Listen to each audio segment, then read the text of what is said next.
Well, the 122nd running of the Boston Marathon saw absolutely brutal conditions on an already difficult course, but that historically bad weather in New England helped produce a historic champion. Happy to have the women's winner, Desiree Linden, here with us. Des, you became the first American woman since 1985 to win in Boston. Tell me about that experience, the wind, the cold, the rain. It affected the time, obviously, of 18 minutes slower than the years past. But when you run in something like that, does it favor a certain type of runner, those conditions? Oh, 100%. It's mentally tough, gritty people who are grinders and can just put their head down and go. And I think we all went through the ups and downs out there. I certainly had moments where I thought I might drop out. Like, there's no way, this is too hard. And then you look around and you realize everyone's suffering. That's what we signed up for, because it's a marathon and you're just going to hurt. So embrace it and have some fun with it.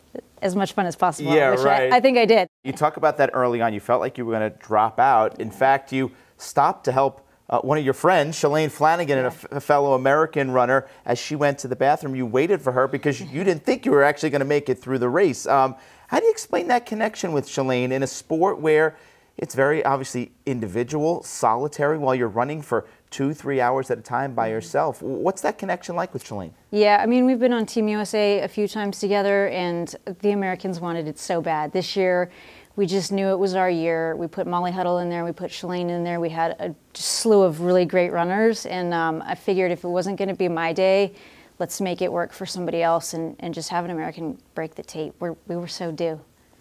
Talk about where you guys rank historically.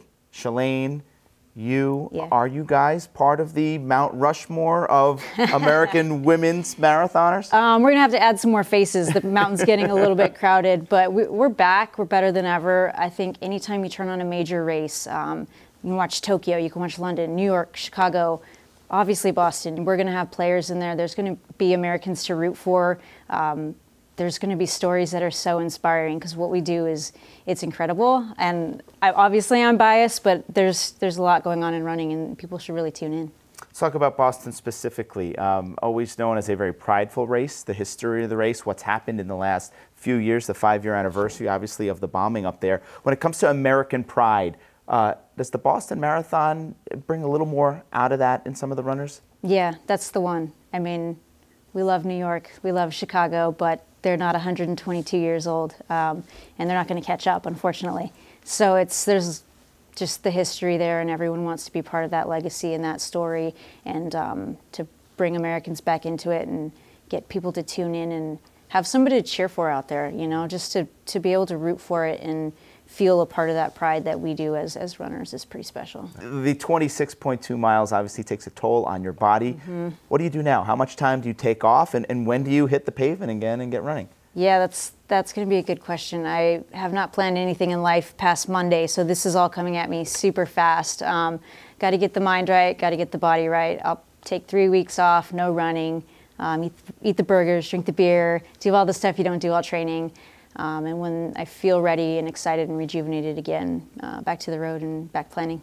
You mentioned drinking the beer. I know you're a whiskey connoisseur, but your husband put something up on Instagram that showed that you do like the beer, not just the whiskey. I think you drank out of a sneaker? It's the shoey. The shoey. Daniel Ricciardo. There it is. Okay, there's the video. Of course this is here. Oh my goodness. That's fantastic. How did this happen? We're big Formula One fans, and Daniel Ricciardo does the shoey after he wins, and I think it's the coolest thing ever. And if you're a runner, you want to put the Brooks up there and show it off, and you drink out of the shoe, right? It's got to taste a little bit sweeter coming out of the shoe. Right? My feet are definitely sweet. So. Well, congratulations. The first American woman since 1985 to win the Boston Marathon. Des Linden, thanks for being with us. Thank you.